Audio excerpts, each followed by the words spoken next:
Welcome to the ICS Radio Hour half hour with me, Eric. And me, Dwayne Edwards. So, Dwayne, I have something that I want to talk about today, and I think it's going to be fun.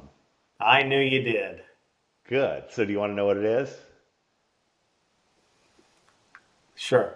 Oh, good. Thanks for enlightening this conversation. So I always love LinkedIn because LinkedIn is a content gold mine for you and my conversations, and it always is fun and maybe a little bit anger inducing.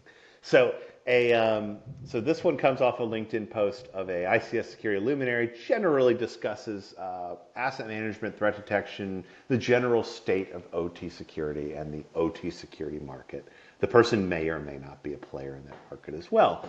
And the general point of this last post was the following: threat detection and the IDS functionality, the intrusion detection part of generalized OT security products is probably a bit overblown, and anyone that's buying products that maybe are worried about it are focusing on the wrong things and maybe are being scared into buying these types of products, and they probably should rethink the process of buying. So what I wanted to discuss today was kind of that point. So one is the kind of IDS or the threat detection functionalities of these products. Are they just totally useless, or is there something of value in them?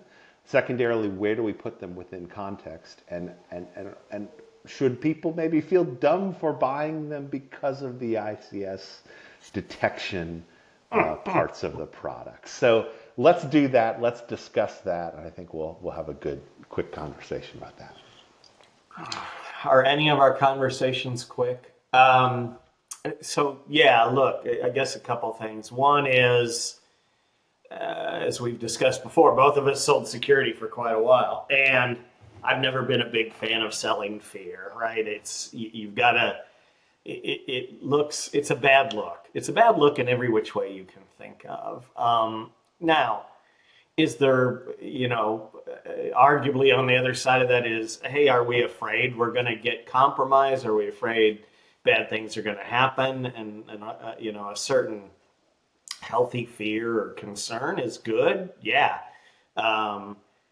Selling it that way, yeah, it always felt like ambulance chasing. Every time something bad happens, everybody piles on and all that. So yeah, I mean, again, it's not a good look by any means. But if we dig underneath and say, yeah, there's concerns here, and how I relate to those concerns, how I measure risk and approach it from that standpoint, yeah.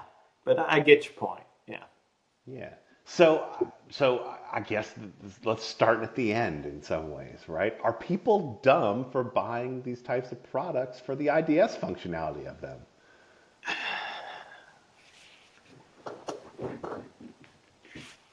Are they dumb? I don't think they're dumb. I think the way that the people prioritize their concerns can be misguided, if that's politically correct enough for everybody. Because there's a lot of other things you need to worry about first, right? And look, you've heard me spout off about it enough times, as we all, maybe not we all, a fair amount of sort of the OT industry gets a little wrapped around the post about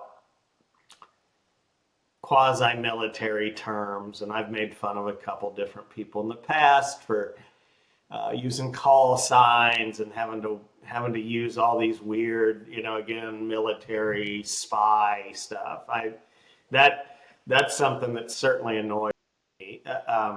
Is buying intrusion detection dumb? No, I don't think so. But I think there's so many other things you have to do first. Sure. Well, and I think that brings up a solid point, is there any, I'm trying to think if there's any product out in the market, regardless of names, is there any product which is just intrusion detection? I don't think there is. In At least I OT? can't think of one. In OT. No. Yeah. And In we, regular security? Yeah, I mean, there's certainly been a lot of that over the years. Now, a lot of them over the years have also melded into firewalls and stuff. But yeah. yeah.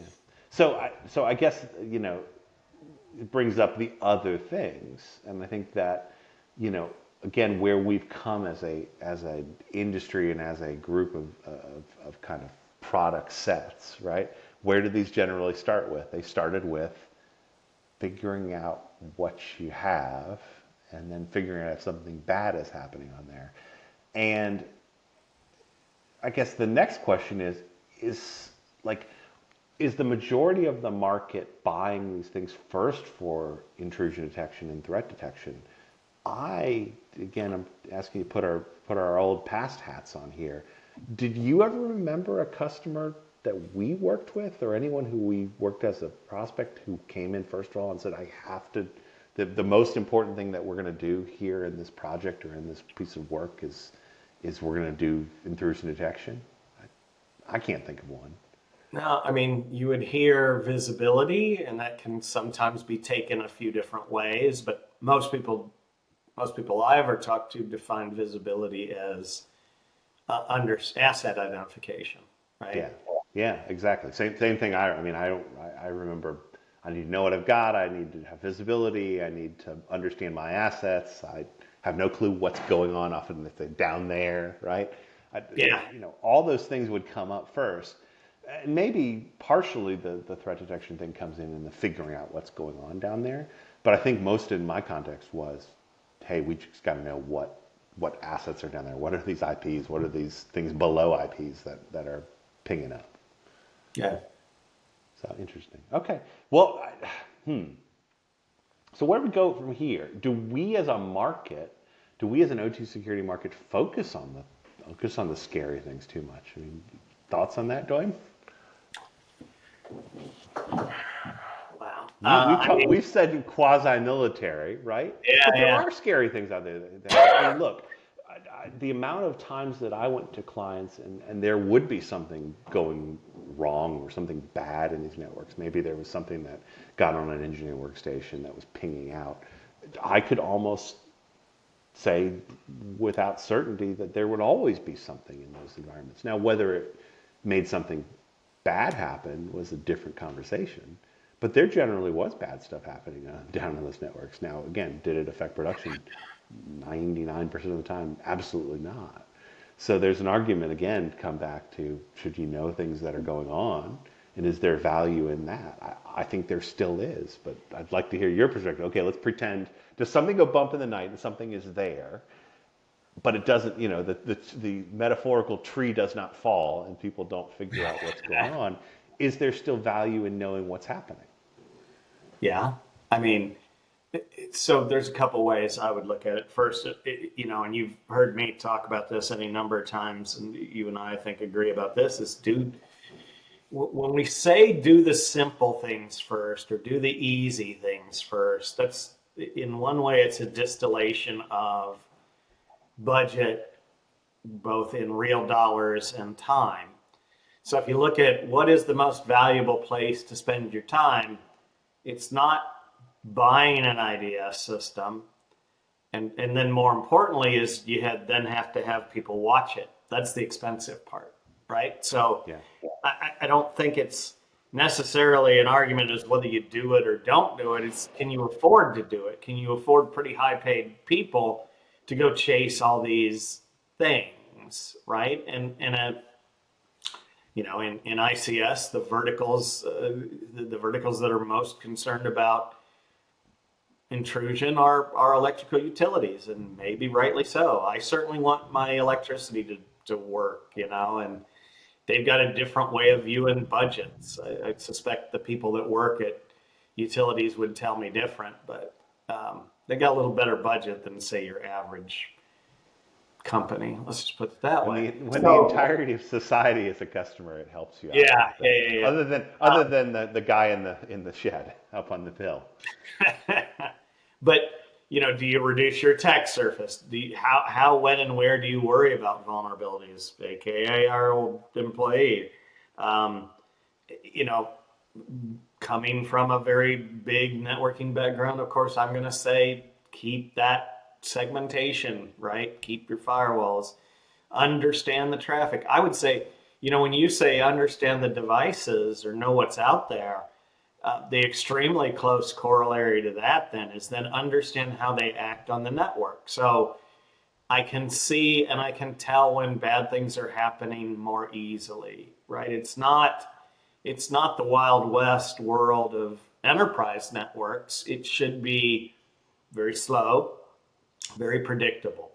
So when I see odd things, that's they mean something, right? There's nowhere near as many false positives, or there shouldn't be. Shouldn't be. If there is, then you've got way too much crap running on your ICS network, right? I mean, we did an episode where it's like, yeah, you shouldn't be watching Netflix, you shouldn't be doing your email, you shouldn't be doing all those enterprise things on your ICS network. You should have very little traffic, and it should be very easy to understand. And that was the biggest thing I ever saw when people were trying to do intrusion detection. It's like, well, what's this? Well, and they come back a day or two later and say, oh, well, that's this thing. Well, why is that running? Or why do you have devices on your ICS network going out to the internet for DNS?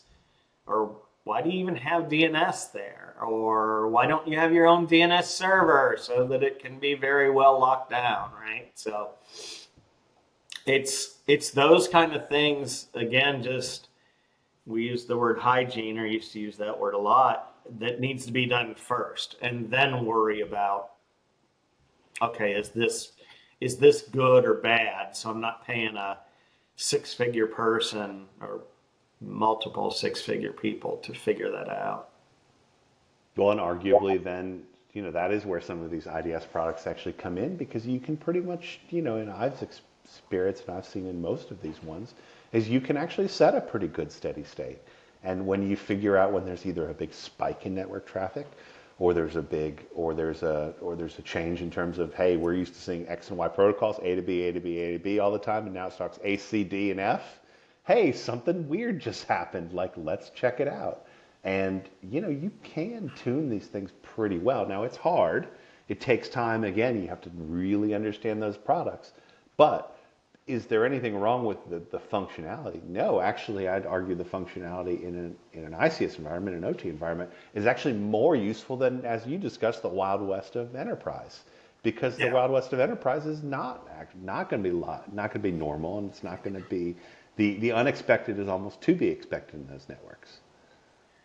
It's hard to track it down, hard to chase it down, right? Yeah. And the other part of becoming more secure, if you will, is sort of ruthlessly enforcing good practices. Again, like I said, it's where are your services, right?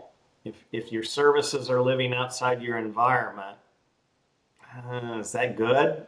I mean, probably not. We all have trade-offs we have to make, but there are easy decisions you can make about where services lie and how to architect. The problem is it's almost always accidental architecture, right? Oh boy, don't start talking about the Purdue model. Just kidding. I heard that again from a different place the other day, and I think I will certainly agree with a number of people out there. The problem with the Purdue model is not the problem. It's not that the Purdue model is a problem. It's the people's perception of what it is. It's not a security model. No one who built it said it is. It's the incorrect perception of a fair number of people that it's a security model, and it isn't, of course.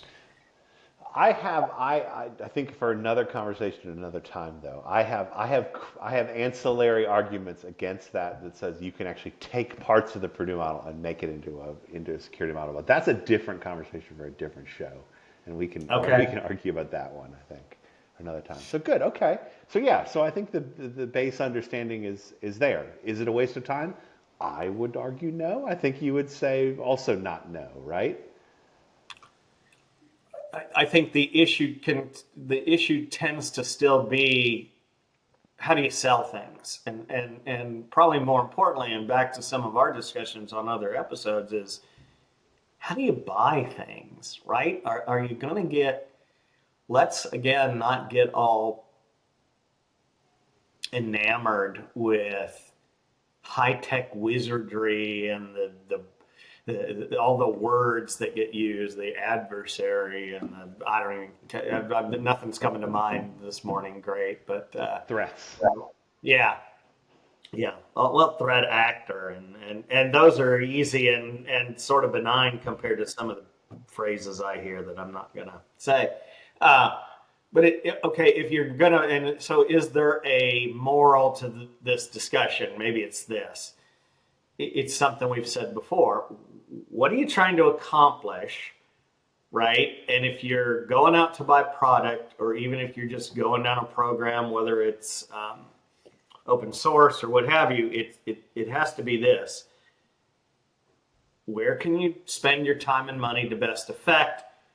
If you are buying something or putting something together, what is the operational cost of that thing? So if we say, hey, buying an ICS intrusion detection system, it means you're going to spend money here, here, and here.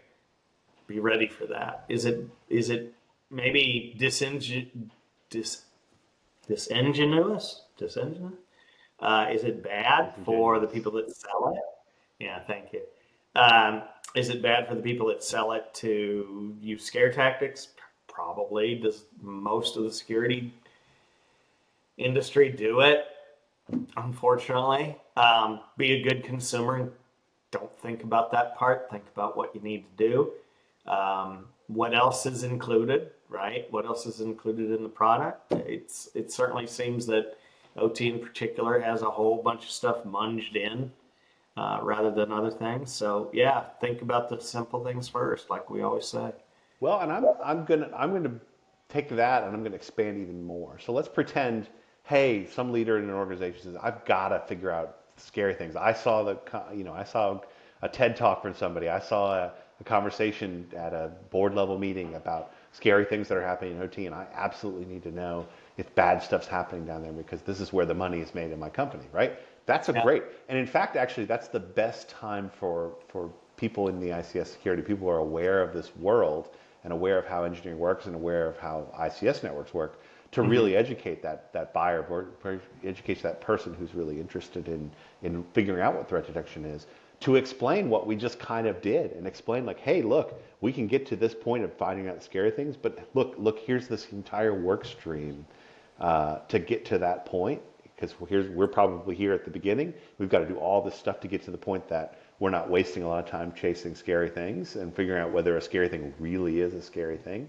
And I'd argue that is your best time. If you have that conversation with an executive, you have a conversation with a buyer, you have a conversation with somebody who's interested in going on this journey, this is the best time to very carefully and very strategically discuss why it's different, how it can be moved in a different way, and how you frankly get a lot more budget and a lot more interest and a lot more buy-in from the rest of the organization at that point in time. Because before then, until then, again, that this is the problem I think with the generalized OT or ICS security community, is that people forget that there's a lot of work to get these things working and get these things running.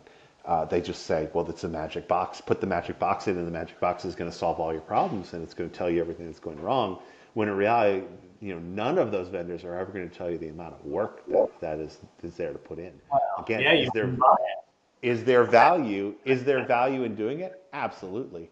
Yeah. Can companies make big leaps in terms of both engineering and kind of IT stuff, networking stuff, big leaps in all of that by doing this stuff? 100% absolutely.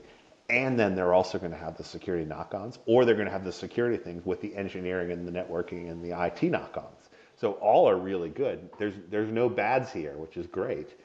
But having that logical, organized conversation about what it takes to get to that point, and then bringing up these points, that's where the real value is in talking with a buyer or somebody who's willing to fund or somebody who's really interested in this stuff. I think that's what your value is. So everybody should be ready for those conversations when they come.